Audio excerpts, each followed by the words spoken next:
हमारे पास क्वेश्चन 1 यहाँ पर मौजूद है। Right the following numbers in scientific notation. नीचे हमें दो मुख्तलिफ नंबर दिए गए और इन दोनों नंबर्स को हमने साइंटिफिक नोटेशन में कन्वर्ट करना है। साइंटिफिक नोटेशन क्या होता है? साइंटिफिक नोटेशन आपके पास बहुत ज़्यादा छोटी वैल्यूज़ या बहुत ज़्यादा बड़ी वैल्यूज़ को लिखने का एक कन्वीनियंट तरीक़ेकार है कि हम बहुत ज़्यादा छोटी वैल्यूज़ और बहुत ज़्यादा बड़ी वैल्यूज़ को साइंटिफिक नोटेशन में बासानी करके लिख सकते हैं। साइंटिफिक नोटेशन में हम करते क्या है, हम स्टार्ट करते हैं। हमारे पास ये पहला एक नंबर दिया गया 0.00643, इसको हमने साइंटिफिक नोटेशन में कन्वर्ट करना है। इसको हम साइंटिफिक नोटेशन में कैसे कन्वर्ट करेंगे? साइंटिफिक नोटेशन में हमने ये करना होता है कि हमारे पास डेसिमल पॉइंट जहाँ पर भी मौजूद है पूरे नंबर के अंदर, हमने डेसिमल पॉइंट को मूव करवा कर पहले नेचुरल नंबर के बाद लाके लिख देना है। नेचुरल नंबर्स मीन्स आपको पता है नेचुरल नंबर्स कौन से नंबर होते हैं जो 1 से स्टार्ट होते हैं, एंड सो ऑन, और तमाम चलते रहते हैं। 0 नेचुरल नंबर में शामिल नहीं है। तो यहाँ पर हमें जो नंबर दिया गया है विच इज़ 0.00643, इसमें जो पॉइंट है इस वक्त 0 के बाद मौजूद है। हमने सबसे पहले करना ये है इस पॉइंट को हमने फर्स्ट नेचुरल नंबर के बाद लाके लिख देना है। और आप देखें from the left hand side हमें पहला नेचुरल नंबर दिख रहा है 6, हम इस पॉइंट को मूव करवा कर 6 के बराबर में लाके लिख देंगे। तो ये कुछ इस तरीके से हो जाएगा 6.43। अब जब पॉइंट यहाँ से हट गया तो सिर्फ 3 जीरोस बच जाएंगे। स्टार्ट में 0 लिखने की स्टार्ट में 0 की कोई वैल्यूज़ नहीं होती, तो हमारे लिखने का कोई भी वहाँ पर फ़ायदा नहीं होने वाला। तो हम स्टार्ट वाले जीरोस को यहाँ पे शो नहीं करेंगे और हमने पॉइंट को लाके फर्स्ट नेचुरल नंबर यानी कि 6 के बाद लिख दिया। अब फिर आपने लिखना है मल्टीप्लाई और लिखना है 10। मल्टीप्लाई 10 आप ऐड करेंगे। अब इस 10 के ऊपर आप पावर लगाएंगे एक वो नंबर कि जितने नंबर आपने अपने पॉइंट को मूव करवाया। अब यहाँ पर हमने पॉइंट को जो मूव करवाया है वो करवाया है 3 प्लेसेस तक। आप देखें पहले यहाँ पर पॉइंट आएगा, इसके बाद एक वैल्यू, फिर इस 0 के बाद 2 और फिर 6 के बाद 3। तो हमने पॉइंट को 3 प्लेसेस तक मूव करवाया। तो आप जितनी प्लेसेस तक पॉइंट मूव करवाएंगे 10 के ऊपर आप वो पावर ऐड कर देंगे, तो यहाँ पे 10 में पावर आ जाएगी 3। फिर नेक्स्ट थिंग इज, अब पॉइंट को अगर हम मूव करवाएंगे फ्रॉम लेफ्ट टू राइट, अगर हम पॉइंट को from left to right move करवाएंगे तो 10 के ऊपर जो भी पावर आएगी वो नेगेटिव में है। और अगर हम पॉइंट को राइट टू लेफ्ट मूव करवाते तो हमारे पास जो पावर आती है वो पॉजिटिव आती है। तो हमारे पास जो नंबर था 0.00643 ये साइंटिफिक नोटेशन में कन्वर्ट हो गया। और साइंटिफिक नोटेशन में ये क्या बन रहा है 6.43 multiply by 10 raise to power -3। इसी तरीके से सेकंड क्वेश्चन देखते हैं। Second question is 964000000। अब एक नंबर है हमारे पास, इसको हमने साइंटिफिक नोटेशन में कन्वर्ट करना है। सेम वही कॉन्सेप्ट। क्या सबसे पहले हम देखेंगे कि डेसिमल पॉइंट का है। आपको बीच में कहीं पे भी डेसिमल पॉइंट नहीं दिख रहा, तो बीच में अगर कहीं पे भी डेसिमल पॉइंट मौजूद ना हो तो नंबर के लास्ट में मौजूद होता है, यानी कि डेसिमल पॉइंट लास्ट में मौजूद होगा। और साइंटिफिक नोटेशन में कन्वर्ट करने के लिए हमने डेसिमल पॉइंट को पहले नेचुरल नंबर के बाद लाके लिखना है। पहला नेचुरल नंबर यानी कि अगर हम लेफ्ट हैंड साइड से देखें तो पहला नेचुरल नंबर हमें दिख रहा है 9, तो हम पॉइंट को मूव करवाएंगे और 9 के बाद लाकर लिख देंगे। तो पॉइंट को जब मैं 9 के बाद लाके लिखूंगा तो ये बन जाएगा 9.64। पॉइंट के बाद आपकी मर्जी, आप एक वैल्यू लिखें, 2 वैल्यूज लिखें, it's up to you. Okay, अब हम देखते हैं कि हमने पॉइंट को लाके 9 के बाद तो लिख दिया, हमने कितनी प्लेसेस तक पॉइंट को मूव करवाया। तो 1 2 3 4 5 6 7 8 9 हमने पॉइंट को मूव करवाया 9 प्लेसेस तक, 9 डेसिमल प्लेसेस तक हमने पॉइंट को मूव करवाया। तो हम मल्टीप्लाई में 10 लिखेंगे और पावर में लिख देंगे 9। हमने पॉइंट को मूव करवाया फ्रॉम राइट टू लेफ्ट, और जब हम पॉइंट को राइट टू लेफ्ट मूव करवाएंगे तो जो पावर आएगी वो हमारे पास पॉजिटिव आएगी। तो हमारे पास ये नंबर जो था ये साइंटिफिक नोटेशन में कन्वर्ट हो गया। क्वेश्चन नंबर 2 आपके सामने मौजूद है। हमें कह रहा है फाइंड दी अननोन। हमें नीचे एक लॉगरिथमिक फॉर्म दी गई है, log 10 of 100 is equal to y, और इसमें जो हमारे पास अननोन वैल्यू है वो है y। अब हमने y की वैल्यू को फाइंड आउट करना है। तो अगर आपके पास कोई भी लॉगरिथमिक फॉर्म दी जाए और उसमें कोई भी एक अननोन हो और हमने उस अननोन को फाइंड करना हो, तो सबसे पहले हम ये करेंगे कि उस कंप्लीट लॉगरिथमिक फॉर्म में लिखी गई एक्सप्रेशन को हम एक्सपोनेंशियल फॉर्म में करके लिखेंगे। तो एक्सपोनेंशियल फॉर्म में कैसे कन्वर्ट करते हैं, हमें पता है हमारी जो log की बेस है वो हमारे पास एक्सपोनेंशियल फॉर्म में बेस बन जाएगी। जो इज इक्वल टू के बाद लिखा होता है वो यहाँ एक्सपोनेंट बन जाएगा, और यहाँ जो log के साथ वैल्यू होती है वो यहाँ आंसर में आ जाएगा। हमने इसको लॉगरिथमिक फॉर्म से एक्सपोनेंशियल फॉर्म में कन्वर्ट कर लिया। अब एक्सपोनेंशियल फॉर्म में कन्वर्ट करने के बाद हमने बेसिकली y की वैल्यू फाइंड करनी थी, क्योंकि y अननोन है। अब यहाँ पर जो y है वो पावर में आ रहा है। अब आपके पास अगर कोई भी अननोन पावर में आ रहा हो और आपने पावर से उसका आंसर निकालना है, तो आप क्या करेंगे, अगर हमने किसी भी पावर का मतलब पावर का आंसर मालूम करना हो या पावर को सॉल्व करना हो, तो हम इज इक्वल टू के दोनों तरफ की बेसिस चेंज कर देंगे। लाइक यहाँ पर जो y है इसकी बेस क्या है 10 है, तो मैं 100 की बेस भी क्या बना दूंगा 10 बना दूंगा। किस तरीके से? हम 100 को फैक्टराइज करते हैं और हम इसको फैक्टराइज करते हैं 10 से। 10 10 ज़ा 100 एंड 10 1 ज़ा 10। तो जब मैंने 100 के फैक्टर्स बनाए 10 से, तो हमारे पास क्या आ रहा है? 10 मल्टीप्लाई बाय 10, और इसको हम किस तरीके से लिख सकते हैं? 10 की पावर 2। तो यहाँ पर 10 की पावर y ऐसी आ जाएगा। 100 के हमने फैक्टर्स बना लिए जो कि हमारे पास क्या आ रहे हैं? 10 की पावर 2। अब आप देखें तो हमने दोनों तरफ बेसिस सेम कर दी। यहाँ बेस y की जो बेस थी वो थी 10, और यहाँ पर भी हमारे पास बेस क्या आ चुकी है? 10 आ चुकी है। और जब हमारे पास दोनों तरफ की बेसिस सेम हो तो हम पावर्स को आपस में इक्वल ले सकते हैं। तो यहाँ पावर क्या है? y इक्वल्स टू, यहाँ पावर क्या है? 2। तो इस तरीके से y क्या हमारे पास आंसर क्या आ रहा है? 2 आ रहा है। चैप्टर नंबर 6 से हमारे पास यहाँ एक लीनियर इक्वेशन मौजूद है which is 12x - 3 divide by 2 is equal to 12x + 3 divide by 2। इस इक्वेशन को हमने सॉल्व करना है। सॉल्व करने से मुराद किसी भी इक्वेशन को उसमें मौजूद वेरिएबल, जो अननोन एक वेरिएबल है, उसकी वैल्यू को फाइंड आउट करना। अब हम देखते हैं कि हम किसी भी लीनियर इक्वेशन को किस तरीके से सॉल्व कर सकते हैं। अब सोल्यूशन से पहले मैं आपको एक बात बताता चलूँ कि इक्वेशन, पहले तो आपको इक्वेशन समझना होगा, फिर लीनियर इक्वेशन, दोनों चीज़ें होती क्या हैं। इक्वेशन हमारे पास कहते हैं कि यहाँ एक हम कॉलम रेडी कर लेते हैं, मैं आपको इसमें एक्सप्लेन कर देते हैं। तो इक्वेशन हम कहते हैं कोई भी एक अलजेब्रिक एक्सप्रेशन हो और उस अलजेब्रिक एक्सप्रेशन के अंदर साइन मौजूद हो इज इक्वल टू का। अब आप देख सकते हैं ये भी एक अलजेब्रिक एक्सप्रेशन है, ये भी एक अलजेब्रिक एक्सप्रेशन, और दरमियान में साइन किसका है? इक्वल टू का। जब भी किसी अलजेब्रिक एक्सप्रेशन के अंदर इज इक्वल टू का साइन आ जाए तो हमारे पास कहलाती है इक्वेशन।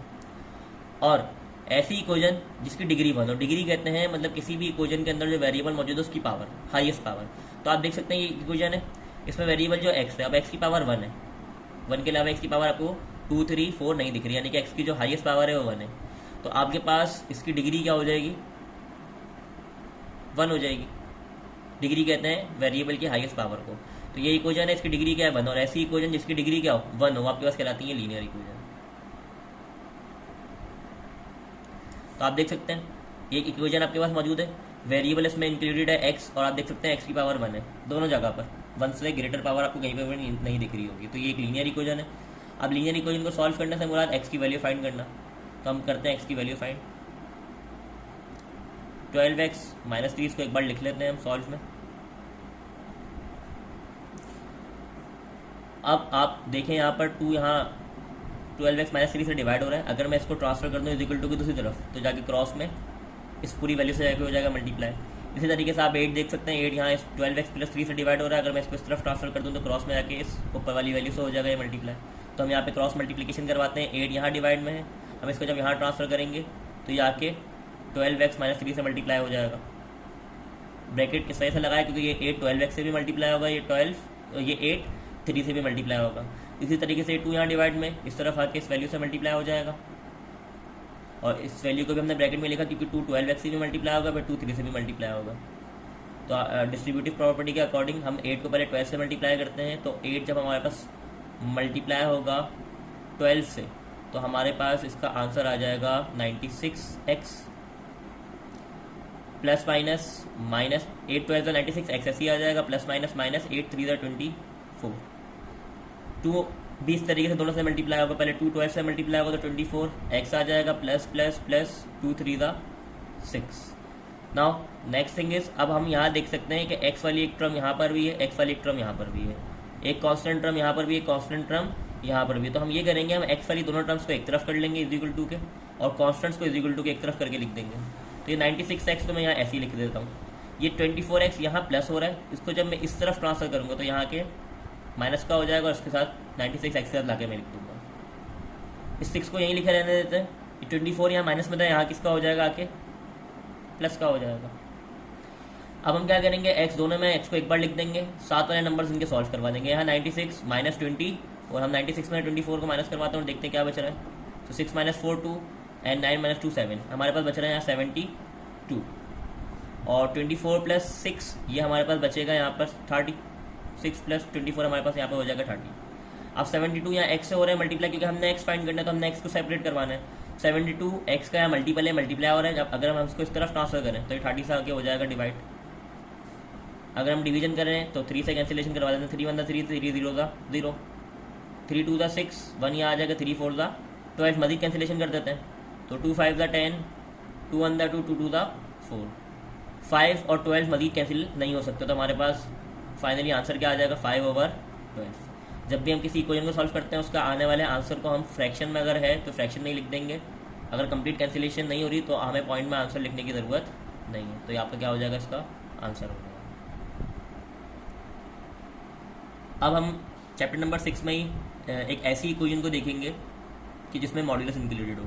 आप देख सकते हैं कि यहाँ पर आपके सामने एक इक्वेशन मौजूद है और इस इक्वेशन में इस साइड पर ये जो 2a - 3 है इसके साइड पे दो लाइन्स मौजूद हैं। इन दो लाइन्स को हम कहते हैं मॉड्यूलस। अब हम ये देखेंगे कि ऐसी लीनियर इक्वेशन, आप देख सकते हैं लीनियर इक्वेशन है, वेरिएबल a है, आप देख सकते हैं इसकी पावर 1 ही है, तो ये एक लीनियर इक्वेशन है, लेकिन इस लीनियर इक्वेशन के अंदर मॉड्यूलस मौजूद है। तो हम देखेंगे कि मॉड्यूलस वाली इक्वेशन को कैसे सॉल्व किया जाता है।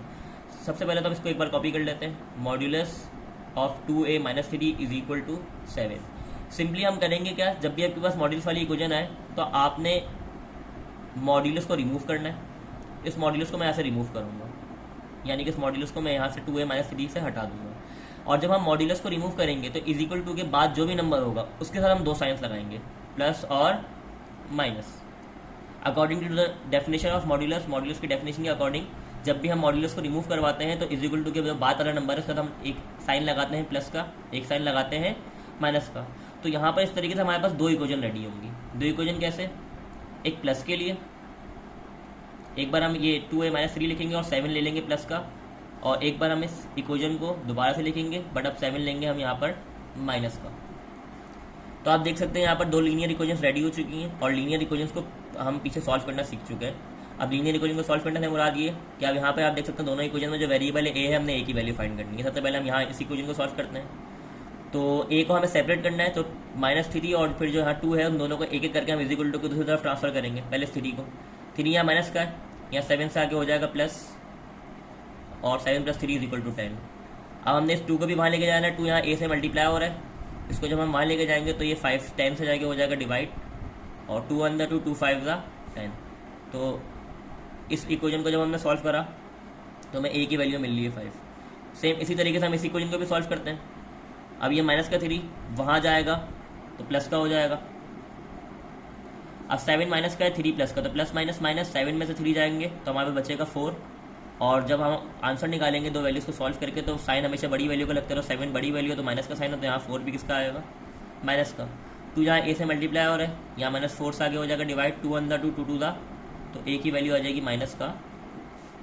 सिंपल आप आने वाले आंसर को आप लिख देंगे सोल्यूशन सेट के अंदर। तो एक आंसर हमारे पास क्या आया 5, एक आंसर क्या आया -2, ये आपका फाइनल आंसर होगा।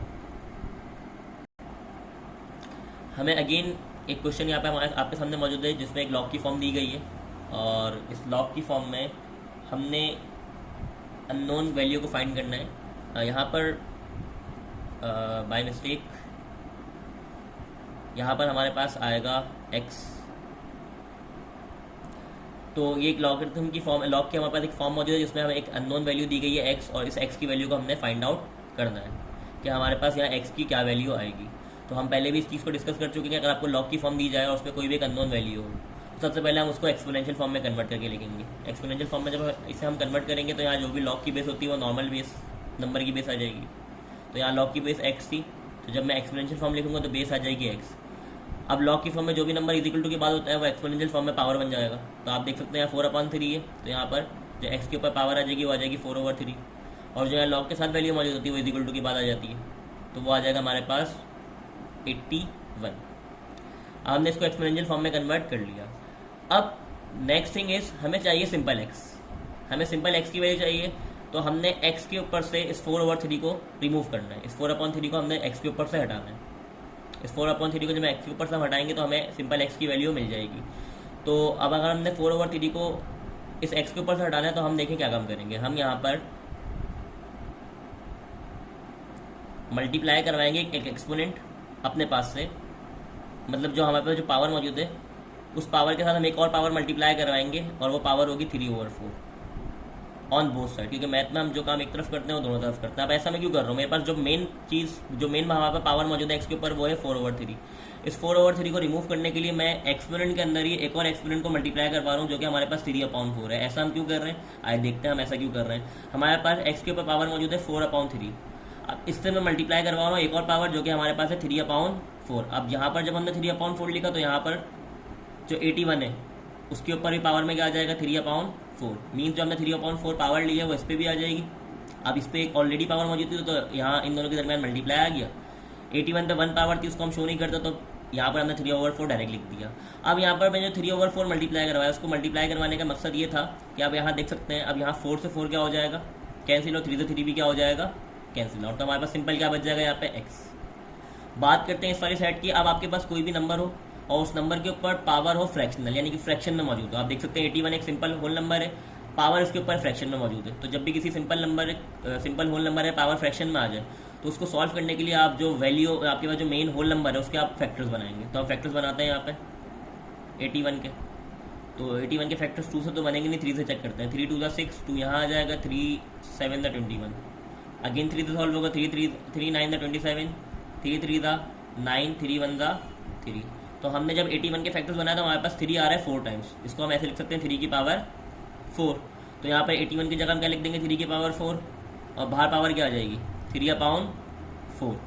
ऑलरेडी जो हमने लगाई थी वो मौजूद है, और यहाँ 81 की जगह हमने क्या लिख दिया 3 की पावर 4।